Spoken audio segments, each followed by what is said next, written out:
नमस्कार. श्री स्वामी समर्थ. असा पदार्थ तुम्ही उपवासाला नक्की बनवा. हा वेगळ्या प्रकारचा उपवासाचा पदार्थ आहे. हे पहा, बघा कसा आवाज येतो, कुरकुरीत झालेला आहे. तर नक्की बनवा तुम्ही. तर चला तर आपण रेसिपीला सुरुवात करू. कशा प्रकारे मी बनवलेला आहे. साबुदाणा बटाट्यापासून मी कटलेट बनवलेले आहे. पहा किती सुंदर दिसतात ते. तर चला तर मी तुम्हाला सांगते कशा प्रकारे बनवायचे आहे. तर चला. श्री स्वामी समर्थ. तर चला तर आता आपण आज रेसिपी बनवूया. श्रावणी सोमवार दुसरा आहे. आता आपल्याला मी काय केलेलं आहे, प्रथम साबुदाणा असा छान भाजून घेतला आणि तो थंड होऊन दिला. आणि थंड झाल्यानंतर मग तो कुरकुरीत होतो आणि मग मी मिक्सरमधून काढून घेतला. तर आता आपण कटलेट करूया साबुदाण्याचे. साबुदाणा, बटाटा आणि हे शेंगदाण्याचं कूटसुद्धा टाकायचं आहे त्याच्यामध्ये. आता मी बटाटे छानपैकी शिजवून घेतलेले आहे. ते थंड होऊन दिले आणि केसरीने छान केले. तुम्ही तुमच्याकडे स्मॅशर असेल तर त्यांनीसुद्धा करून ठेवू शकता, परंतु त्याला अजिबात म्हणजे त्याच्यामध्ये एकदम बारीकच झालं पाहिजे. श्री स्वामी समर्थ. आता आपल्याला उपवासाची खिचडी खाऊन किंवा आता खिचडी खाऊन आपल्याला कंटाळा आला असेल तर चला तर वेगळा पदार्थ बनवूया आपण आज. आता मी काय घेतलेलं आहे, साबुदाणा छान भाजून थंड होऊन दिला आणि मिक्सरमधून काढला. आणि बटाटे असे 3 बटाटे घेतले आहे आणि ते मस्तपैकी बारीक करून घेतले किसणीने. तुम्ही स्मॅशरने सुद्धा करू शकता, कारण ते समजा जर त्याच्यामध्ये थोडंसं जर हे राहिलं, असं जाडं राहिलं तर आपल्याला ते कटलेट व्यवस्थित होणार. आता आपण कटलेट करायचे आहे. आता मी साबुदाणा घेतलेला आहे. तो साबुदाणा छान बारीक, जेवढं याच्यामध्ये मावेल तेवढंच आपल्याला साबुदाणा पीठ टाकायचं आहे. तुम्ही मिक्सरमध्ये दळून घेतलेला आहे छानपैकी. तर आपण याप्रमाणे आपण करून घेऊया. तुम्ही हाताने किंवा चमच्याने सुद्धा, कारण हाताने केल्यानंतर ते व्यवस्थित बारीक होतं. आपण जेवढं मावेल तेवढं टाकायचं आहे साबुदाणा पीठ. आता छानपैकी आपल्याला मळून घ्यायचं आहे.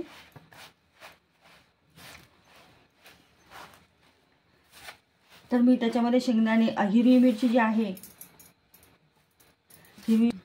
आज आमची काय नेमकी काय गंमत झाली आहे सांगू का. आज आम्ही शेंगदाणे बारीक करायची झाली तर लगेच लाईट गेली. तर मग दादाला म्हटलं थांब आपण ह्याच्यामध्ये करून घेऊया. तर मग मी याच्यामध्ये केलं. दादा म्हणे अगो मम्मी याच्यात केलं तर आपल्याला आता चव फारच छान लागणार आहे. शेंगदाण्याचा कूट थोडा केला होता. नंतर मग हिरवी मिरची राहिली होती बारीक करायची, मी ती पण ह्याच्यामध्ये कुटून घेतली. मी ते हिरवी मिरचीसुद्धा याच्यामध्ये टाकत आहे. हिरव्या मिरचीने खूप छान होतं. आणि नंतर थोडीशी लाल तिखटसुद्धा तुम्ही टाकू शकता. घरी दळलेलं असेल ते मसाल्याचं असेल तर आपला उपवास पुरू शकतो. तर आता आपण हे ह्याच्यामध्ये आपल्याला सैदव मीठसुद्धा टाकायचं आहे चवीनुसार. आता आपण मस्त छानपैकी बारीक करून घेऊ.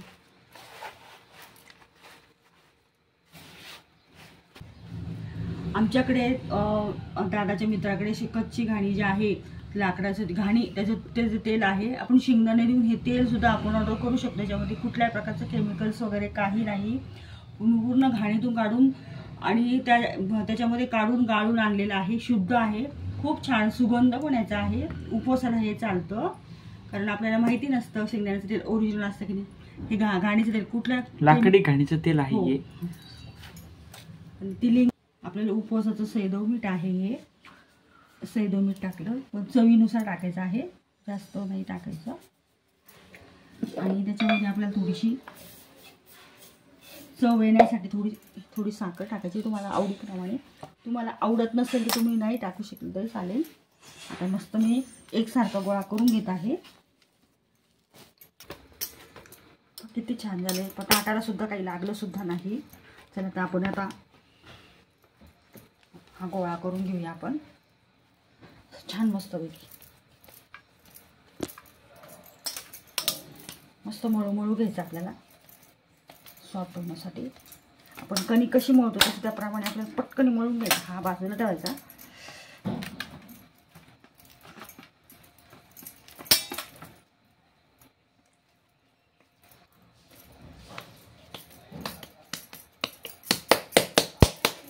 आपण ज्याप्रमाणे भाकरी टाकतो त्याप्रमाणे असं करून घ्यायचं आपलं, म्हणजे काट आपलं चिरत नाही. जरी चिरले तर ते व्यवस्थित करून घ्यायचे आपल्याला. थोडं साबुदाण्याचं आहे जे ते पीठ आपल्याला असं टाकून घ्यायचं आहे.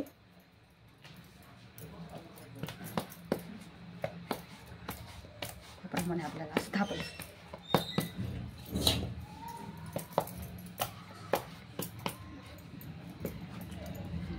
लाटण्याने थोडंसं आपलं फिरून घ्यायचं आपल्याला. काठ व्यवस्थित करून घ्यायचे आपल्याला. चिरतं ते पण आपल्याला व्यवस्थित करून घ्यायचं आहे.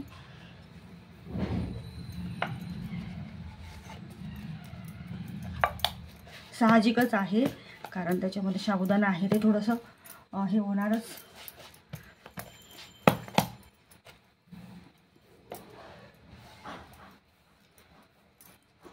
आपल्याला जास्त पातळ नाही करायची हे कटलेट आपल्याला करायची. तर आता हे चिरतात ना तर आपण एक असं कुठलं पण असं झाकण घ्यायचं आहे. ते कडेचं काढून घ्यायचं आपल्याला बाजूला.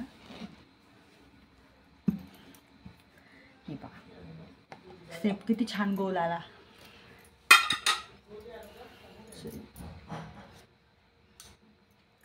तर आता आपल्याला याप्रमाणे आपल्याला असं कापून घ्यायचं आहे.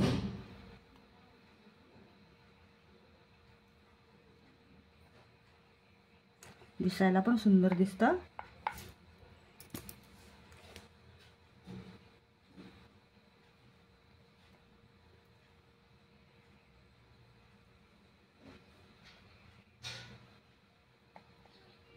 याप्रमाणे आपल्याला आता मस्त कापून घ्यायचे आहे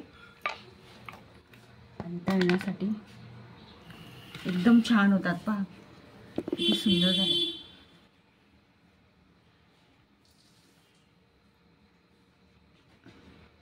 सुंदर कटलेट झालेत. आता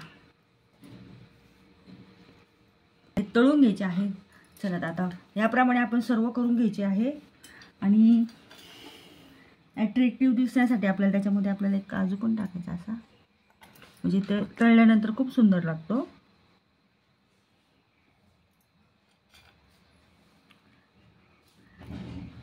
आता लावून पाहूया आपण. जर तो सुटला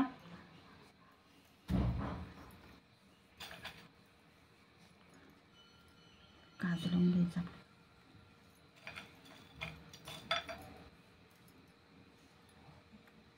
छान खोसला जातो. तळल्यानंतर ते खूपच सुंदर लागतो आपल्याला कुरकुरीत.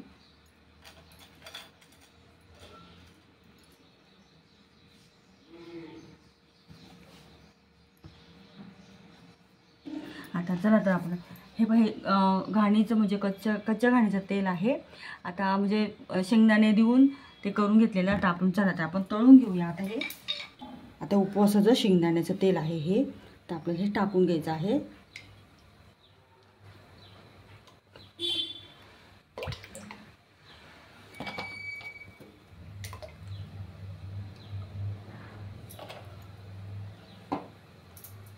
तर ते गरम होऊन द्यायचं आपलं छानपैकी. ते गरम झाल्यानंतर प्रथम आपल्याला आता तेल गरम झाल्यानंतर तर ते गॅस हा स्लो करायचा. गरम झाल्यानंतर स्लो गॅसवर आपल्याला ते करायचे आहे. किती ग बाई मी हुशार, किती ग बाई मी हुशार. मी काजू लावलं याला. किती सुंदर दिसतं पा. काय छान मस्त शेंगदाण्याच्या तेलाचा खमंग वास यायला लागलेला आहे. आता प्रथम आपण पाहिजे का आपलं तेल गरम झालं की नाही म्हणून छोटीशी गोळी मी टाकते याच्यामध्ये.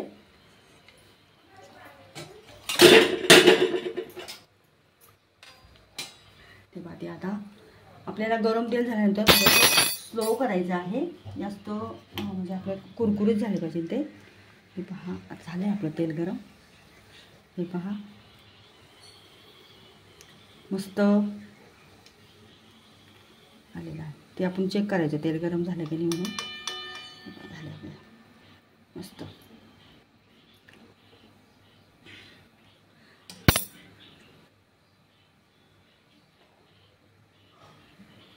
आपल्याला ते कटलेट आता आल्लाच सोडायचे आहे.